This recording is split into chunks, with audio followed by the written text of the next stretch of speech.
Bueno, vamos a ir comenzando un nuevo vivo. Vamos a esperar un ratito que se vayan conectando en esta linda noche de otoño, casi de verano parece hoy. Ahí vemos cómo se va sumando de a poco la gente. Vamos a invitar a Ro.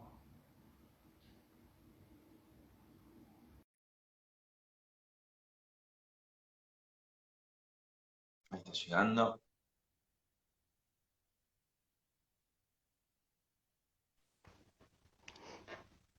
Buenas, Hola, ¿cómo andan? ¿cómo andás? ¿Todo bien? Bien, todo bien, todo bien. Bueno, me alegro. ¿Me escuchás bien? Sí, ¿vos me escuchás bien? ¿Me ves bien? Perfecto, perfecto, perfecto. Bueno, Buenísimo. Bueno, ¿cómo estás? bien, ahora con un poco de frío bajó la temperatura. Te escuchaba que decías que estaba un poco mejor, pero ya a esta hora viste que agarra fiaca. Sí, sí, ya ahora un poquito refrescó, pero bueno, entre ayer y hoy, al lado de lo que venían siendo los días, No, no, no nos podemos re quejar. lindo. No, la verdad es que no. ¿Cómo te trata esta cuarentena? Veo que estás trabajando mucho, veo en el Instagram todas tus ilustraciones, toda tu actividad, ¿cómo vas con eso? Bueno, por un lado con el INADI y ¿Mm? luego con los dibujos que en realidad hago yo por mi cuenta y que tiene que ver más con una cuestión de conectarme conmigo, con las cosas que me van pasando y con lo que me rodea, ¿no? Con lo que le pasa al resto también. O sea, como hacer una crónica del día a día de esta locura que compartida y Sí. que por momentos es difícil, es complicada, y más teniendo niñes con sus tareas y clases virtuales, bueno, se complica. Hay momentos en los que hasta la conexión es heavy, ¿no? Porque, bueno, yo por ahí tengo que, no sé, dar charlas o hacer un vivo o tener reuniones de trabajo y ellos también tienen sus responsabilidades. Claro. Entonces hay que ver cómo se hace o sentarse a hacer las tareas, ¿no? Son chicos, chiques todavía, así que es ¿Qué difícil. edades tienen? Luca tiene 12 y Carolina tiene 10. Ah, está bien, está bien. Sí, sí, primario, complicado, me imagino, sí. Sí, uno secundaria y la otra primario, así que bueno, se junta. Pero bien, se hace lo que se puede, ¿no? Como siempre. ¿Y cómo es tu laburo en el INADI? Contanos un poco qué es lo que haces ahí. Bueno, yo empecé cuando asumió Victoria el cargo. Estoy en el equipo de comunicación estratégica y todos los trabajos son en conjunto, en equipo, porque dentro del INADI ya hay gente que está trabajando hace mucho tiempo y que son especialistas, ¿no? En los distintos temas de cada grupo con derechos vulnerados. Entonces, digo, por ahí la cara visible o lo visible son los dibujos, pero detrás de eso, digo, no estoy solamente yo. Así que bueno, son como todos trabajos consensuados y dirigidos, ¿no? Para dar un mensaje específico. Y bueno, y luego por fuera juego. Digo, todo lo que viene por mis redes es ya la parte lúdica, más Sí, personal. pero qué importante que es toda esa parte porque es, me parece, no sé, la parte que más llega o que más se ve, digamos, que más llega, quiero decir que directamente lo vemos, ¿no? Es como algo fácil de acceder por lo visual y que llega el mensaje. Por más que detrás de todo Sí. eso haya todo otro laburo, ¿no? Otra cosa que no vemos, toda una investigación, un trabajo por ahí más de campo, pero el dibujo me parece que es esencial para comunicar, ¿no? Para hacer visible todas estas problemáticas.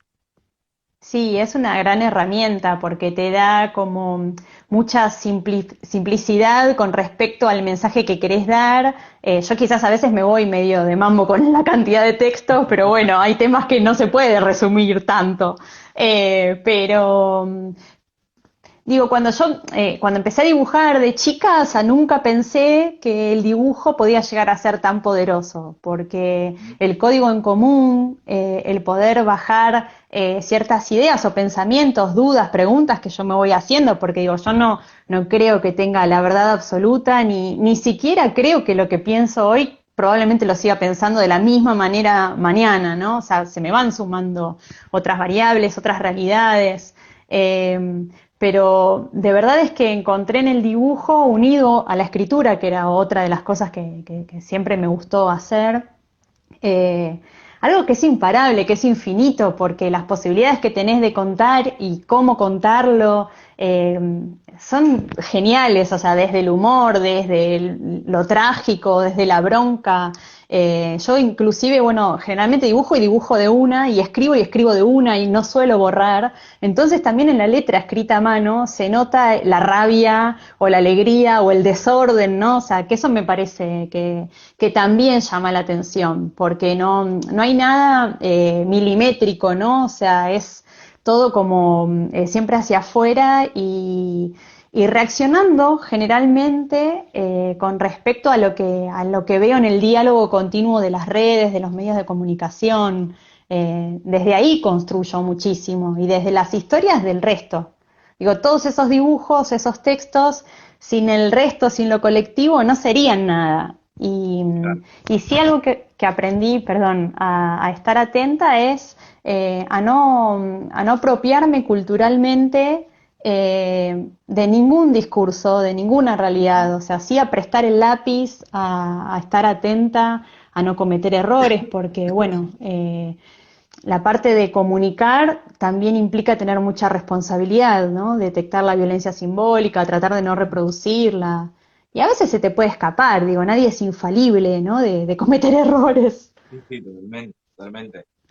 No, y se nota esto de lo, de lo visceral, por momentos veo como mucha furia, bueno, también con las cosas que pasan cuando pasó esto último del fiscal y del famoso desahogo, ¿no? Eso es una cosa que yo veo ahí tus lápices, tus colores, tus letras como una cosa de De una descarga rabia, visceral que muchas veces sí. está bueno porque puedes hacer algo que todos tenemos ganas de hacer de alguna manera y por ahí no podemos y vos lo encontrás por ahí, encontrás esa salida por ahí y uno puede sentirse representado con lo que estás dibujando y lo que estás escribiendo. Eso me parece muy bueno. Sí, yo no soy consciente, igual en el momento de dibujar o de escribir, de largar a las redes esos trabajos, de lo que va a generar del otro lado. Sí, en algunos casos puedo suponerlo, pero no soy consciente de quiénes están leyendo, quiénes lo comparten, quiénes lo leen, porque digo, la realidad es que el laburo de un escritor, una escritora, dibujantes, diseñadores en general es como muy en soledad, ¿no? Salvo que estés trabajando en equipo sobre algún proyecto. Entonces después la respuesta que se encuentra, los idas y vueltas, los comentarios, no sé, con mala madre, por ejemplo, me pasa Sí. algo muy alucinante, porque mala madre soy yo y somos un montón más, porque tiene que ver con desarmar ese discurso de qué es ser buena madre. Y me di cuenta que ahí sí fue una herramienta súper poderosa que nos permitió o nos permite reírnos de nosotras mismas y empezar a sanar un montón de cosas que teníamos naturalizadas y que en definitiva eran violencia, son violencia, que tienden a ubicarnos, a definirnos de una manera específica, a recortarnos y qué sé yo, comerse el chocolate a escondidas atrás de una cortina y que te descubra tu hija, no sé, cosas así que nos pasan y que son graciosas porque nos pasan. Yo creo que ahí se genera el humor, ¿no? El decir, qué hija de puta, me está pasando lo mismo. Y bueno, y los comentarios que dejan son desopilantes porque cada una como que va confesando estas cuestiones de mala madre y no nos sentimos tan solas, ni tan malas, ni tan desubicadas. Aunque bueno, ser desubicada en este caso está bueno, ¿no? Es correrse de lo esperado. Sí, es poder lograr, me parece, estar como una deconstrucción que vos lo haces por medio de tus ilustraciones y de las ideas que ahí plasmás, de lo que sería el concepto, como decías vos recién, de lo que sería una buena madre, ¿no? O sea, se podría hacer esa misma caricatura como vos haces la madre, de lo que sería la buena esposa, la buena ama de casa, y tantos cosas Totalmente, sí, para la la buena buena hija, la buena hija. novia, la buena Sí, víctima también. sí, sí, sí, Digo, siempre se ha romantizado y se ha colocado el papel de la mujer como la buena, ¿no? sí. Que tenemos que ser correctas y prolijas, ordenadas, no nos tenemos que enojar. O sea, ¿cuántas veces nos dijeron a nosotras, ay, con ese carácter no vas a conseguir novio, ¿no? O sea, como, bueno, por ahí quiero tener una novia, qué sé yo, pero enojada te ves fea. Esas cosas las escuchamos desde niñas. Y también nos lo remarcan constantemente en los cuentos infantiles, en los tradicionales, ¿no? En Cenicienta, La Bella Durmiente. Esos cuentos son una porquería. Cuando empezás a darte cuenta todo lo que implican y todo lo que vos vas naturalizando, bueno, esa es la violencia simbólica, ¿no? Te ubica, te define y hasta vos misma te vas, como decía antes, recortando o adaptando a ese molde que se supone que es lo correcto y lo que espera la sociedad. Y cuando te corres de ahí viene el disciplinamiento. ¿Por qué las pibas, no sé, a mí me gusta jugar al metegol y al fútbol? Y en algún momento me han dicho varonera, Carlitos. Bueno, eso tiene que ver porque me corrí de lo esperado, ¿no? De que tenía que jugar con muñecas y estar limpia. Yo me metía en los recreos a jugar con mis compañeros y chivaba igual que mis compañeros y llegábamos al aula y éramos un asco todos. Y para mí eso era re divertido. ¿Por qué me lo tengo que perder? Obvio. Entonces creo que ahora igual hay cosas que van cambiando, obviamente que no en todos los lugares, porque siempre hablamos como de un lugar hasta de cierto privilegio, porque todos estos diálogos y estas charlas, estas situaciones que se van modificando, no llegan a todos los lugares. Eh, y entonces hay que cuestionarse también esos privilegios, ¿no? Porque bueno, el derecho a ser, el derecho a jugar, el derecho a vivir libremente, es un privilegio, todavía es un privilegio de algunas Elegir. personas. Sí, elegir, bueno, y además elegir, ¿qué es elegir? O sea, ¿desde qué lugar? Porque si desde chicos y chicas nos están metiendo mensajes todo el tiempo, cuentos, películas, lo que sea, en algún punto, las publicidades ni hablar, todas Ujú. las elecciones que vamos haciendo, ¿no? En nuestra vida, si no tuviéramos todo eso que nos rodea, ¿serían las mismas? Digo, por ejemplo, yo lo pensé con la maternidad, con mi maternidad más allá de que a mis hijos les ame, eso es incuestionable, digo, a veces los quiero acogotar, sí, también, porque es parte de lo mismo, pero digo, cuando hablamos de maternidad deseada, también es un privilegio poder maternar de manera deseada, pero ir más allá. Bueno, esa maternidad deseada, ¿es deseada por qué? Es deseada porque realmente en algún momento sentimos que queríamos ser mamás o papás en caso de los varones trans o no binarios, como se definan, sadres, eh, o pensemos que desde niñes nos dieron bebotes y muñecas y cacerolitas y todo lo que tuviese que ver con las tareas de cuidado, de crianza, y ya eso para nosotros es como el fin único, ineludible, y poder repensar también esas circunstancias. eh, es doloroso, es súper poderoso. Digo, si yo ahora, hoy en día, tuviese que volver a ser mamá, no, ni a palos. O sea, yo no volvería a ser madre. Digo, con lo que estamos ya estamos, ya es Sí, sí, suficiente. sí, sí, sí. Pero digo, porque la verdad es que se pone tanto de una en esa situación, la carga mental diaria a la noche cuando te vas a dormir, son muchas cosas. Y entonces ese deseo que yo sentía que tenía, ¿lo tenía? ¿O era un deseo que también estaba formado culturalmente como el resto? Digo, darnos cuenta que somos seres culturales es muy heavy, muy doloroso porque a partir de ahí te tenés que cuestionar absolutamente todo lo que aprendiste, lo que sentís, cómo lo percibís, por qué lo percibís de una manera y no de otra. Bueno, porque venís como con todas unas vivencias específicas o experiencias específicas. Y creo que a mí, por ejemplo, lo que me cambió la cabeza absolutamente es haber detectado los privilegios que tengo y pensar qué iba a hacer con eso, ¿no? Eh, Porque no es lo mismo ser una piba, entre comillas, blanca, cis, heterosexual, que mis compañeras lesbianas, que una piba trans, que un varón trans. No es lo mismo ser una piba que vive en la villa y que no tiene posibilidad por ahí de acceder a la educación o a la educación universitaria. Digo, hay un montón de violencias que nos atraviesan, pero no a todas las personas son las mismas violencias las que nos atraviesan ni de la misma manera.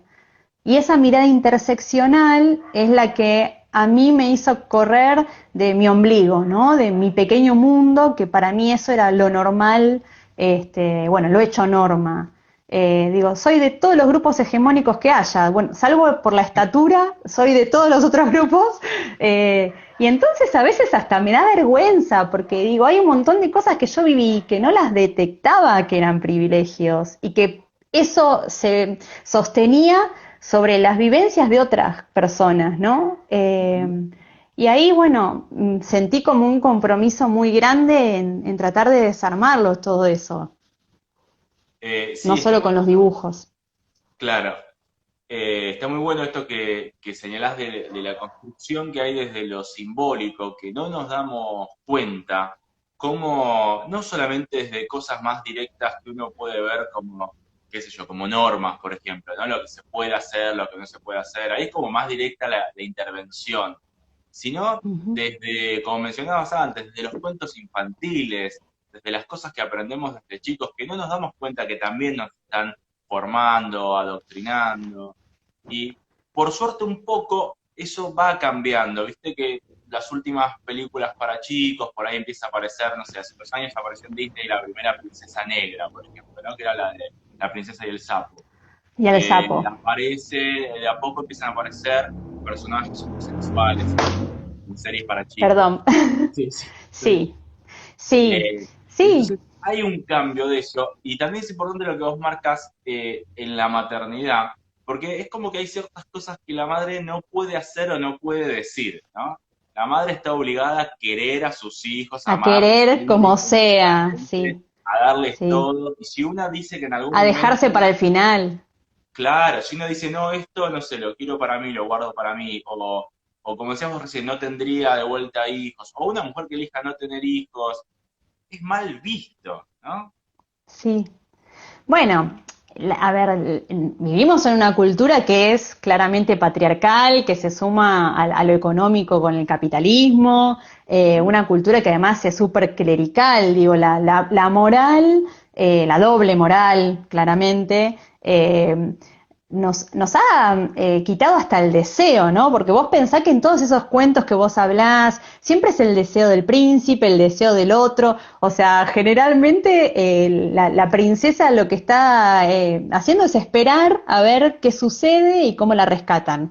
En estos nuevos relatos que se hacen generalmente desde Disney, obvio que empiezan a jugarse otros discursos que sirven para visibilizar y sirven para transformar lo que se fue haciendo norma hace siglos. También hay que tener cuidado de que eso no banalice y no silencie otras cosas, ¿no? O sea, como retransformar la realidad, pero seguir sosteniendo ciertos privilegios. Yo trabajo con la editorial Chirimbote y Antiprincesas, y los materiales que tienen ellos son alucinantes porque cuestionan absolutamente todo. Y poder tener todas esas lecturas, esas segundas lecturas sobre todos estos cuentos, sobre cómo se escribió la historia, cómo desaparecieron de la historia a las mujeres, a los esclavos, a los negros, a los originarios. O sea, cuando tenemos los actos escolares que por suerte venimos zafando con el tema de la cuarentena, hay un nivel de racismo y discriminación en esos actos, ¿no? Todo ese heteronormado, clasista. Y no sé, yo pienso que poder detectar como esta violencia simbólica, que vos hablas desde lo simbólico, yo le digo directamente violencia simbólica, porque está reforzando y sosteniendo un sistema de desigualdad. Pero eso está construido desde una estructura, o sea, no es porque sí, eso está dirigido, no es que apareció de la nada. La historia la escribió el hombre blanco, cis, heterosexual, que tenía poder. La historia en general, la historia de sus conquistas, el lenguaje también, las leyes, las normas, cuando se habla de los derechos humanos, ¿no? Que se empieza, todos los hombres nacen, todos los hombres, es todos los hombres, o sea, los hombres, los varones. Claro. Porque si arrancamos desde ahí, tenemos que decir que en ese momento nosotras no votábamos, no podíamos decidir, no podíamos tener propiedades a nuestro nombre, ni un montón de otras cosas, ¿no? O sea, se suponía que quien decidía siempre era el marido y había que estar casada, o sea, digo, cuando empezás a desarmar todas esas cuestiones que te parecían invisibles, que no las notabas, y cada vez ves más, y cada vez te enojas más. O sea, hay como un primer paso de llegar al feminismo que querés romper todo, porque decís, pero pará, recién ahora me vengo a enterar de todo esto. Y después, bueno, te vas suavizando y encontrás por dónde empezar a romper esas estructuras. Pero es un montonazo y claro que es como todas las violencias, pero en este caso la cultura lo que hace es romantizarlas. Por ejemplo, hace unos días fue el día en contra del trabajo infantil. Es explotación, punto. Se lo llama así porque, bueno, decidieron llamarlo de esa manera, pero cuando vos le ponés trabajo infantil, eso es una romantización de esa explotación. El mito del amor romántico es una romantización de la violencia machista, que al varón lo recorta en sus sentimientos, en las paternidades, porque, digo, los varones también sufren violencia machista desde otro lugar y obviamente que también la utilizan, ¿no? Pero, digo, si el varón fuera criado diferente, probablemente o seguramente las cosas serían diferentes, porque los varones ya cuando crecen le dicen no llores que pareces una nena. Esa frase para mí es fundamental. Perdón si tengo voz de pito, porque me estoy No, no, escuchando no. y es terrible, perdonen. Esa frase es fundamental porque genera un doble mensaje. Por un lado, el no llores, o sea, el varón no puede tener emociones. Lo emotivo siempre tiene que ver con lo femenino, ¿no? Sí. Entonces, no llores, pareces una nena. Ese segundo paso de pareces una nena o corres como una nena, ya le está enseñando que ser nena es una porquería, o sea, que es Sí. algo menor, que es algo que no está bien. Entonces, el varón, ¿cómo puede respetar como igual a una nena? Si ya le están marcando que hay algo ahí que está mal y que él no debería rebajarse, ¿no?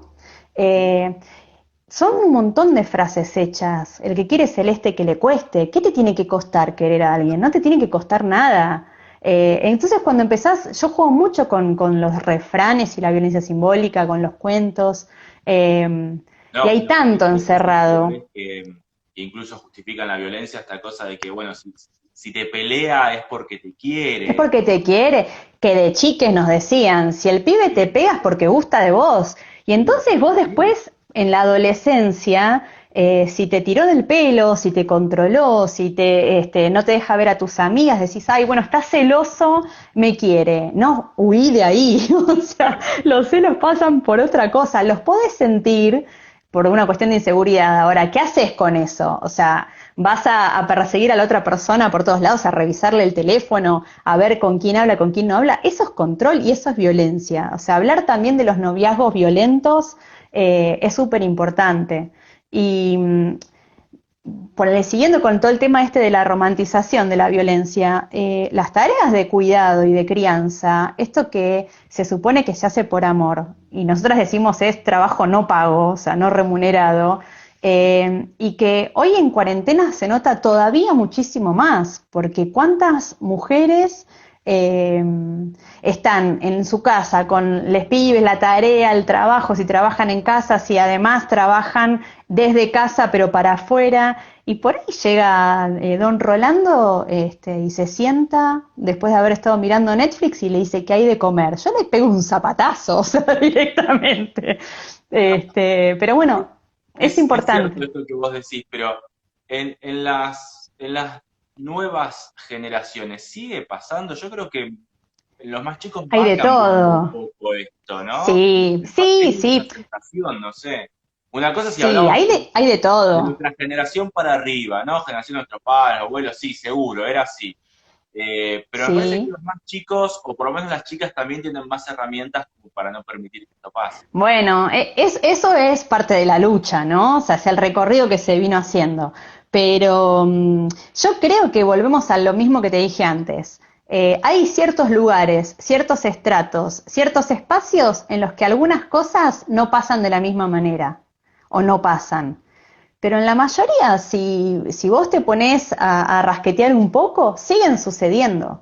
Cuando yo te hablaba de la carga mental, son pocos los varones que, porque no quiero decir ninguno, pero son muy pocos los varones, salvo que tengan a los pibes a su cargo 24 horas por día y estén solos porque, bueno, no hay una mamá, una pareja, lo que sea, que entiendan lo que significa eso, de acostarte a la noche en la cama y estar pensando absolutamente en todo, o sea, desde la ropa que se tienen que poner, las clases, lo que hay que comprar, lo que vas a cocinar al día siguiente, cómo pagas las cuentas, o sea, la carga mental, incluso en la cuarentena, se incrementó muchísimo. O sea, nosotras gastamos 3 horas más por día en todas esas cosas que pasan desapercibidas, digo, que se notan cuando no las haces, no cuando Ujú. las haces.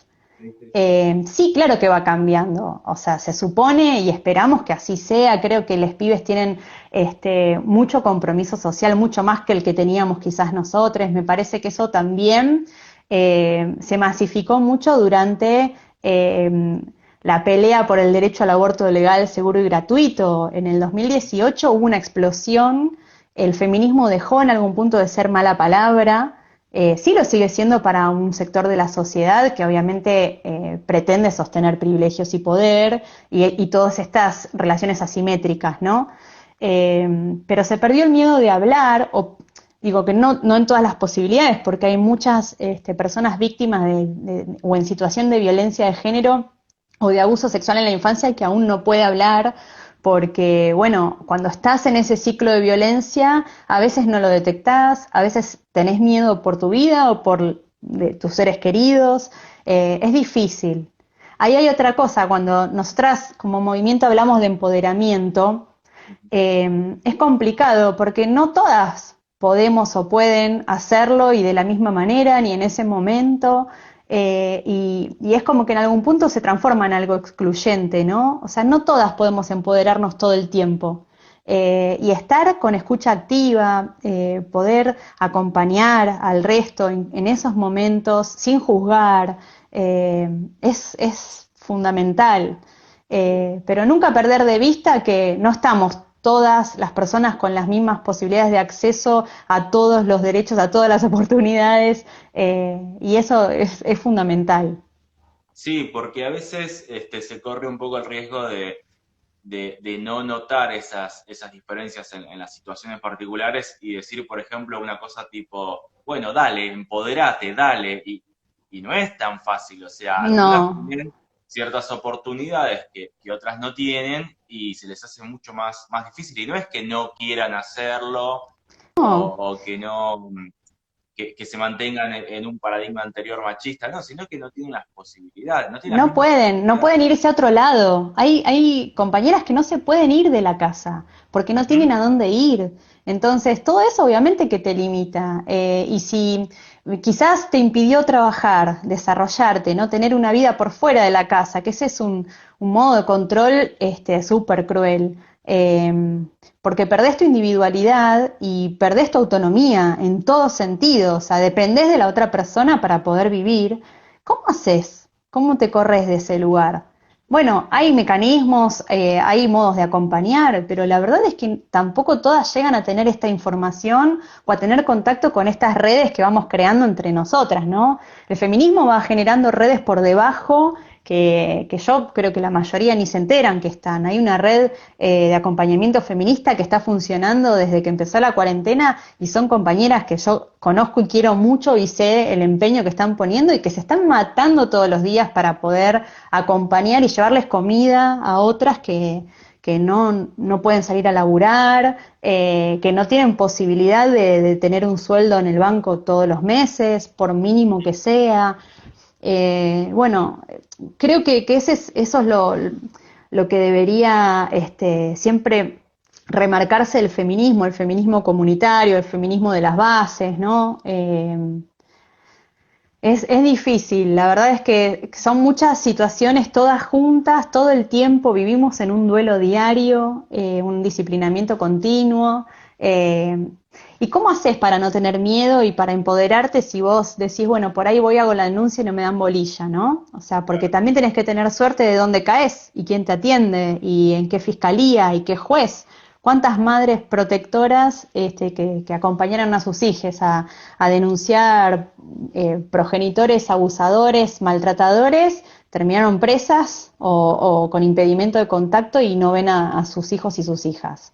Porque lamentablemente el sistema judicial en su gran mayoría también es una estructura patriarcal, que supone que las mujeres siempre mentimos y bueno, puede suceder, pero la verdad es que no es siempre, no es la mayoría, son casos aislados, pero sí la mayoría somos, fuimos o seremos víctimas de violencia institucional, de género, ¿no? De distintos tipos de violencia de género, eh, institucional, política, obstétrica, o sea, tenemos un montón. Sí, sí, sí. Y para ampliar un poco más la perspectiva, o sea, justamente para hablar de perspectiva de género y ir más allá del binarismo, ¿no? Ujú. ¿Qué otros conceptos, qué otras vivencias incluye lo que llamamos perspectiva de género, que va más allá bueno, de esto que decía, ¿no? Del binarismo, de hablar del varón y la mujer, del privilegio del varón sobre el privilegio de la mujer, pero no tenemos solo varón y mujer o lo que No, entendemos no. biológicamente, ¿no? Como varón, mujer, la diferencia que hay entre sexo y género, Género, sí. y que son Bueno, más de dos géneros, perspectiva, ¿no? sí. Para mí son tantos géneros como gente que existe, digo, Ujú. porque yo creo que el género lo definimos porque no deja de ser una construcción. Entonces, ¿quién te dice qué tenés que ser? Eh, Perspectiva de género para mí es todo, o sea, es una perspectiva de derechos humanos y no tiene que ver solamente con la identidad de género, tiene que ver con la educación sexual integral, tiene que ver con un montón de circunstancias, que es ir desarmando estas estructuras. La realidad es que cuando nacemos, por lo menos todavía, son otras las personas que nos asignan el género de acuerdo a los genitales, ¿no? A lo biológico, si queremos decirlo de esa manera. Y la construcción de la identidad es muchísimo más rica que solamente los genitales, que solamente el envase. Eh, Cuando hablan de el cuerpo incorrecto, yo hablando con compañeras trans, travestis, digo, no hay cuerpos incorrectos. La construcción del cuerpo que se hizo, binaria, te hace sentir como que tenés que encajar en uno de esos dos moldes. Poder salir de esa estructura es liberador. Digo, yo no lo hablo en primera persona, no me atrevería, sí lo puedo transmitir de lo que fui conversando con mis compañeras, compañeros.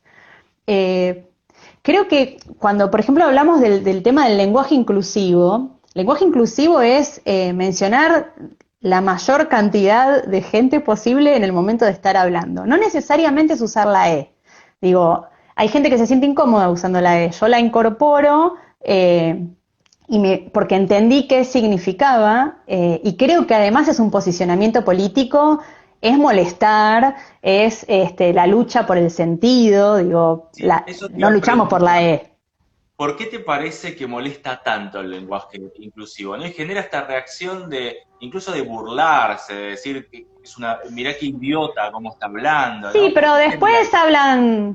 pero después hablan con todos modismos ingleses, ¿viste? Porque, bueno, ahí hay un montón que yo, delivery, no sé, ahora por decir. Yo Running. creo que sí, tal cual, bueno, runners. Yo creo que molesta todo lo que se corra de eso que se tiene como súper estructurado, ¿no? O sea, muchas veces da miedo el cambio. Creo que además se dan cuenta en algún lugar que detrás de la E hay mucho más, que no es solamente la E. O sea, estamos peleando por el ser nombrades.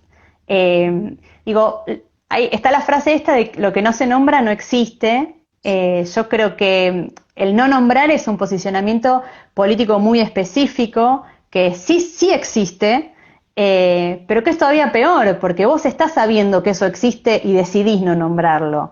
Va mucho más allá que esa frase.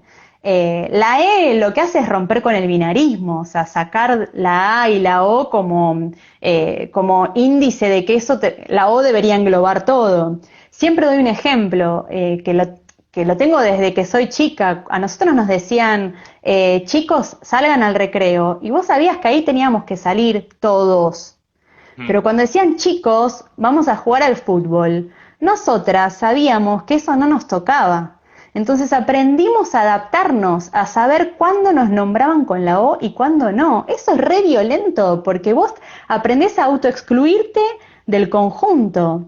Entonces, el genérico masculino es parte de esa construcción hegemónica que hablábamos al principio, junto con las normas, las leyes, ¿no? Los derechos.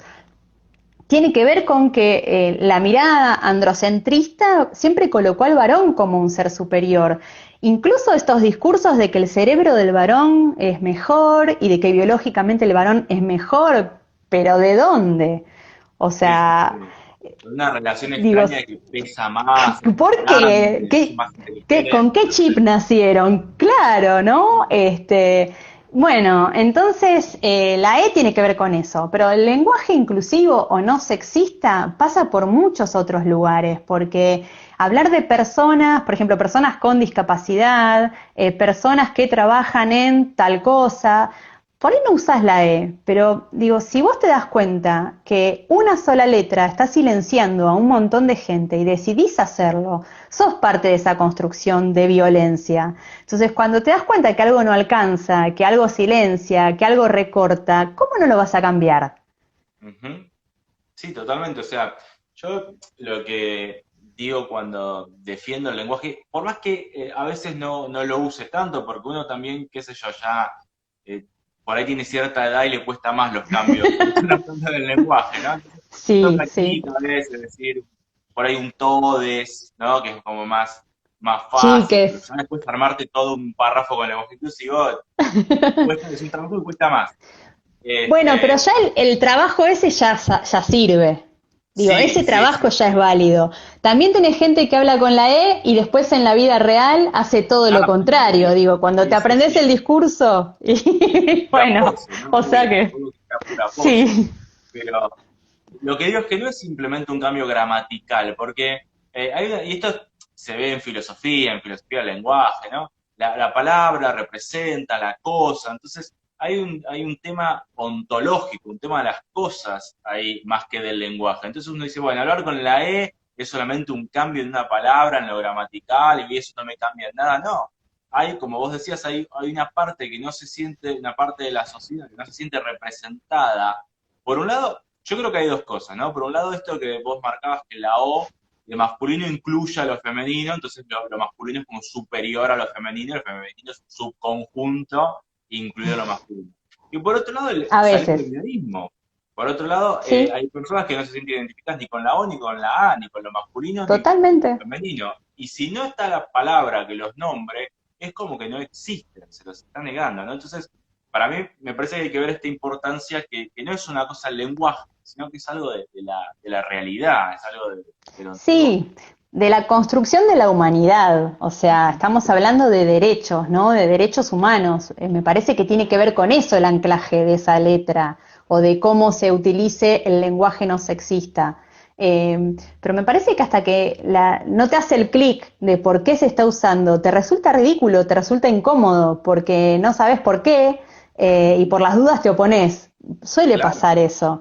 claro. Porque, digo, muchas veces se habla de una moda, de un capricho, y la verdad es que esto poco tiene de moda y de capricho, tiene que ver con vidas, porque son vidas que pasan desapercibidas, no se nombran, no se muestran. Las compañeras no binarias, les compañeros no binarias, eh, ¿por qué no van a aparecer? Cuando, por ejemplo, nosotros hacemos las marchas y empezamos, ¿no? El 8M. Mujeres, lesbianas, travestis, trans, bisexuales, no binarias, compañeras con discapacidad, afro, villeras, campesinas, originarias. No es porque decimos, bueno, tutti frutti. No, o sea, porque lo que estamos haciendo es nombrar cada lucha, porque cada lucha tiene una implicancia diferente, con muchos puntos en común, pero al mismo tiempo muy individualizadas. Entonces, el nombrar es importante para que nos tengamos que hacer cargo de las violencias que reproducimos y no nos damos cuenta, porque las reproducimos todes, o sea, yo también, porque crecimos dentro de esta cultura. A mí me da gracia cuando dicen, yo no soy machista. Ahí te das cuenta que sí, porque quiere decir que no entendiste ni siquiera, o sea, o no tenés idea ni siquiera de qué estamos hablando. Digo, no hay nadie que no sea machista. A lo sumo te vas desarmando y el nivel de deconstrucción que vas teniendo te permite no serlo tanto. Pero yo incluso hoy en día, con el recorrido mínimo que puedo llegar a tener con respecto a otras compañeras, con el ida y vuelta constante, con el estar en la calle, metida en todos los líos que pueda haber dando vuelta, me encuentro reproduciendo violencia machista, porque la tenés internalizada, porque está en los huesos, porque nacimos y apenas, o desde antes de nacer, ya me empezaron a decir o a transmitir un montón de mensajes que nos van quedando, o sea, desarmar eso duele, porque es hacerte cargo de que vos también fuiste o sos violente en algún punto, porque algo se te va a escapar, porque hay realidades que no viviste.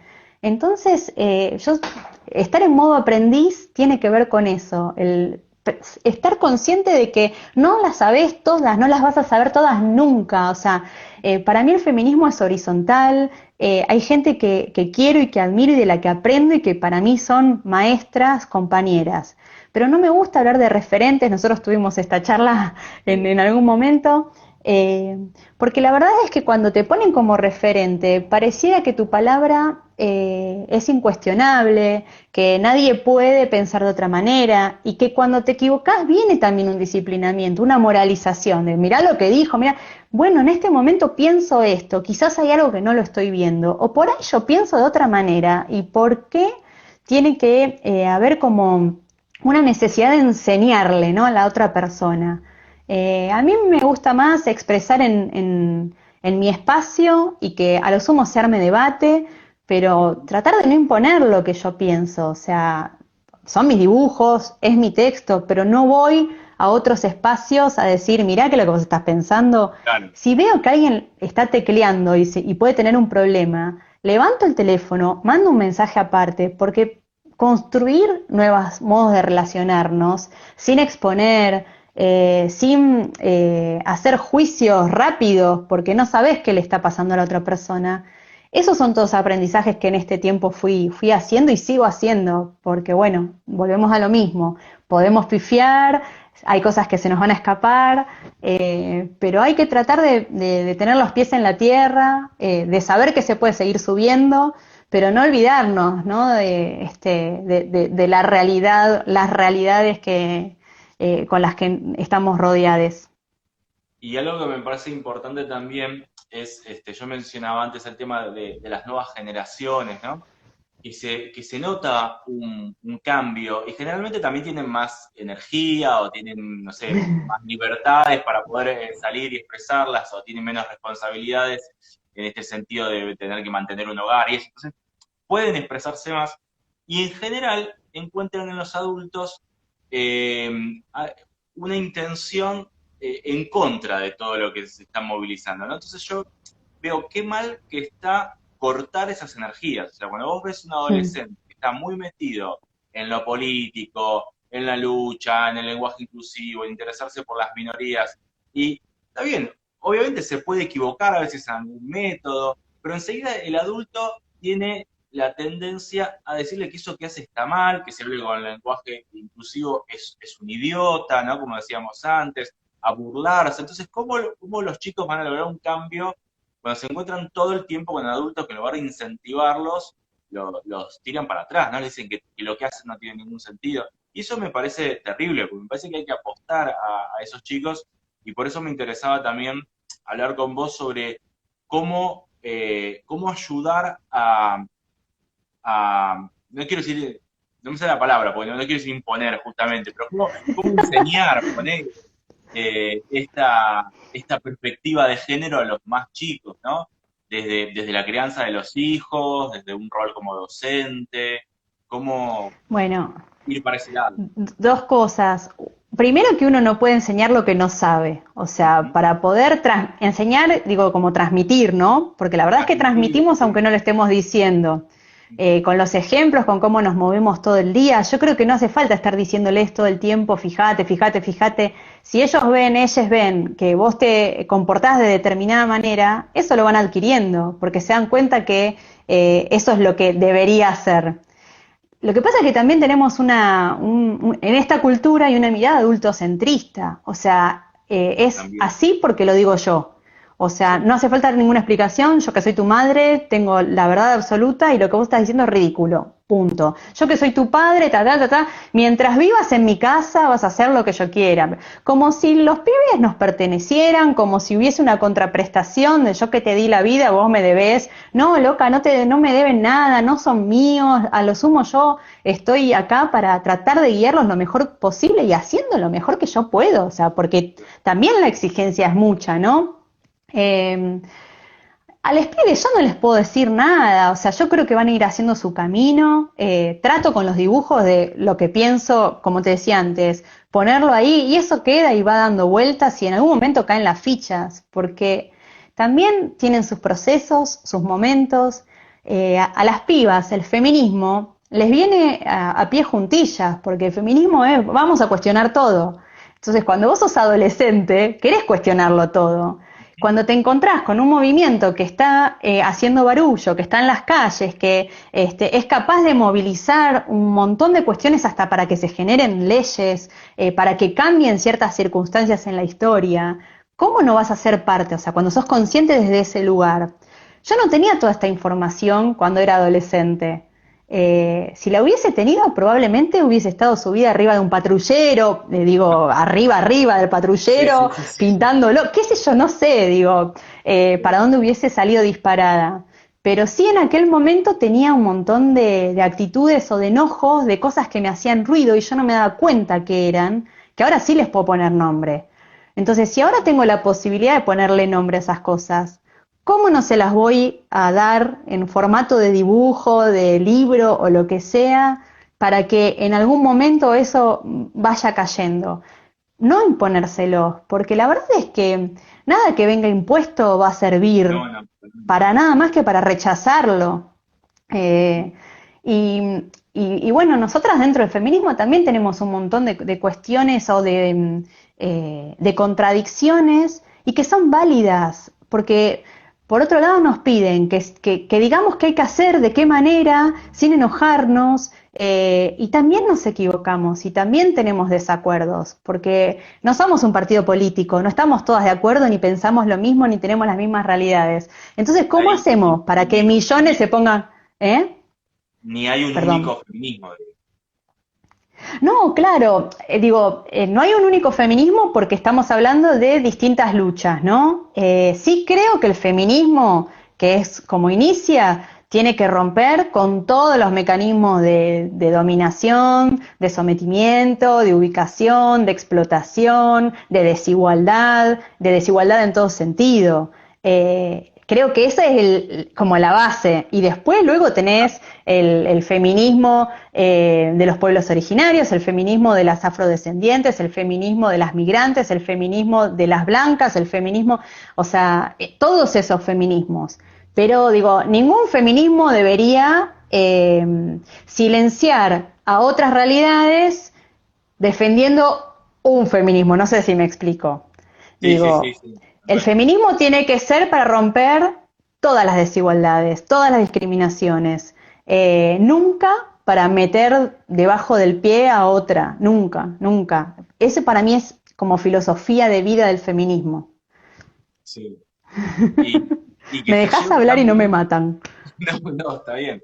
Que se lleva también, digo, el feminismo con la filosofía, me parece, a mí, por lo menos por como entiendo yo la filosofía, que también la entiendo como ruptura, como cambio de perspectiva, ¿no? Y me parece que plantea, por un lado el feminismo en general, por otro lado el tema más específico de la perspectiva de género y del lenguaje inclusivo, ¿no? Son todas ideas que nos llevan a un cambio y que por eso cuesta tanto, porque cuesta tanto cambiar los cambios de perspectiva, sobre todo cuando uno fue criado, como decíamos al principio de la charla, desde lo simbólico, desde los colores, este color es de nene, este color es de nena, lo que puede hacer el nene, lo que puede hacer la nena, desde los cuentos, desde las películas, desde la televisión, las publicidades, o sea, estamos rodeados todo el tiempo de un modo de ver las cosas. Y cuando se plantea un modo distinto, cuesta tanto cambiar. Sí, Y bueno, por eso me parece que se lleva bien con la filosofía en este sentido de cambio de perspectiva,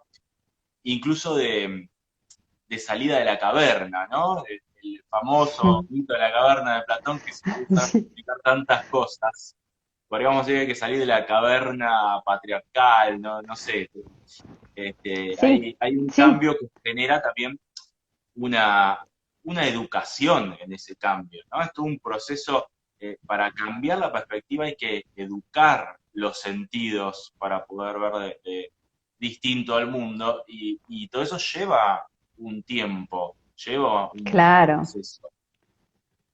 Bueno, nosotras solemos decir que el reclamo es político, pero la lucha es cultural. Tenemos muy, muy claro que si justamente lo que estamos cuestionando es un sistema cultural, económico, político, social, necesariamente la revolución es cultural. El cambio tiene que ser cultural, tiene que ser otro paradigma.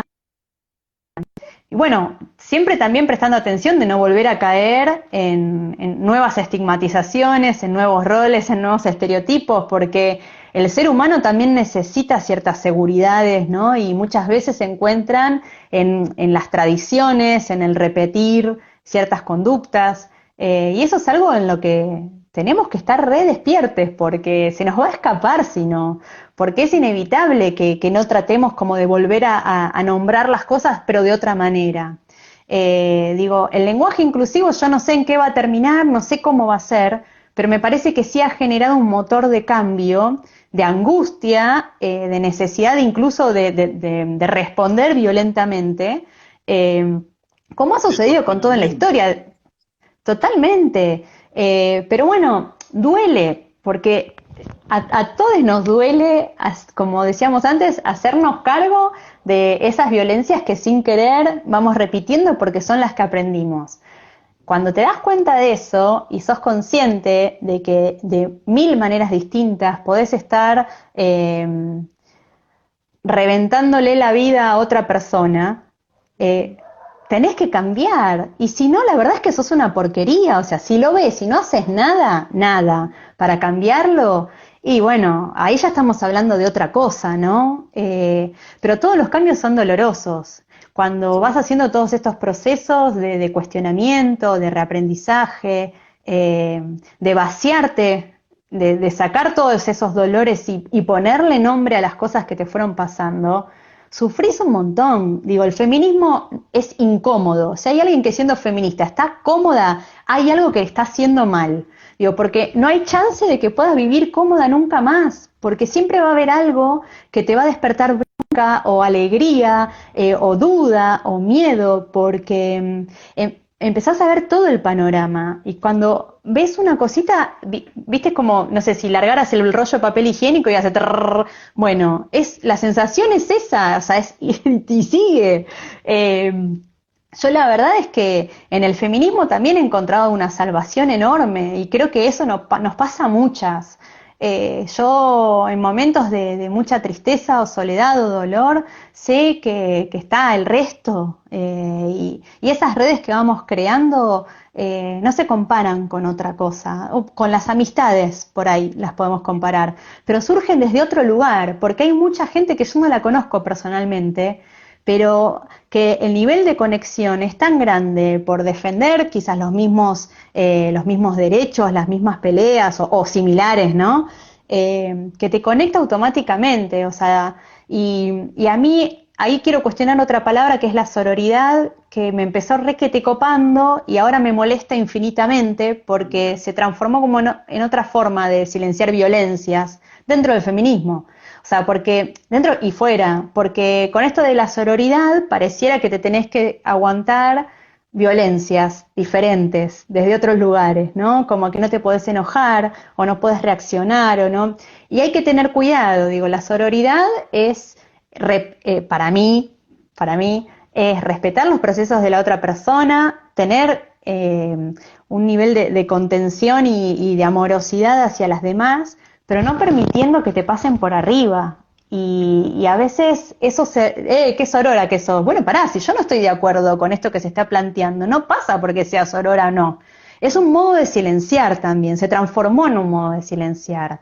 Entonces, empoderarse, el ser sorora, y hay que tener cuidado, porque enseguida, lo que te decía recién, vamos encontrando otros modos de decir, pero que esconden otros procesos de silenciamiento o invisibilización que son tan dolorosos como los otros y que son, se van desarmando o se van desgranando del machismo, ¿no? O sea, tenemos muy internalizado la competencia, el querer enseñar, aunque la otra persona no te esté pidiendo ningún consejo ni ninguna enseñanza, esas son imposiciones. Y bueno, poder ver eso también ayuda a volver a la tierra, a darnos cuenta que nos falta un montonazo y hay que tener paciencia, pero eso no implica soportar ningún tipo de violencia. Para mí hay un límite y es ese, siempre va a ser ese. Te voy a llamar de nuevo ahora porque viste que se cortan Se los corta. loops. Se está por cortar entonces ahora te mando otro, así hacemos un cierre bien, porque si no hay Y que hacer un arrancamos cierre de apurado en vuelta. 2 minutos, ¿viste? Bueno, chau, chau, chau, y se Dale, corta. Entonces, dale, termino dale, lo voy a subir igual, va a quedar, y ahora en menos de un minuto te mando de vuelta y hacemos el cierre. dale, dale, dale, dale. Dale.